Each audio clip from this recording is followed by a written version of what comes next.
நான் இது அரசியல்லாம் பேச விரும்புகிறேன். இது அரசியல் கிடையாது. நான் சொல்றேன் எல்லாருக்குமே பங்கு இருக்கு. ஒரு அணில் முத கொண்டு போய் ஒரு மரத்துல இருந்து வெள்ளத்துல ஒரு கொய்யா பழத்தை போட்டா கூட அணிலே அணிலே எங்க இருந்து வந்து ஒரே ஒரு கொய்யா பழத்தை போட்டு அணில் கும்பிடணும்.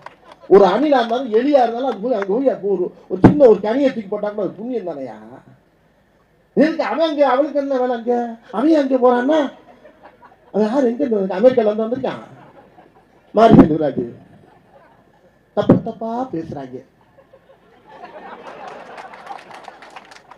நானும் ரொம்ப அடைக்கடைக்கு பார்க்குற முடியல.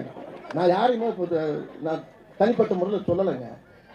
உதயநிதியெல்லாம் என்னையா தெரியுங்க அவரே என்ன தெரியும் என்ன வேலை செஞ்சுக்கிட்டாலே இருக்கு எல்லாம் ஒரே நாளில். இப்போ மழை பெஞ்சு வெள்ளம் அடிச்சுக்கிட்டு இருக்கும்போது ஒரு வேலை காணாங்க. எப்படி நீச்சலில் போய் என்ன நாங்களாம் போக முடியுமா? போக முடியாது. மக்கள் படுற கஷ்டத்தை உண்மையிலே உணர்றாங்க கவர்மெண்ட்ல. அந்த அளவுக்கு அந்த அரசு அழகாக பண்ணிக்கிட்டு இருக்குது.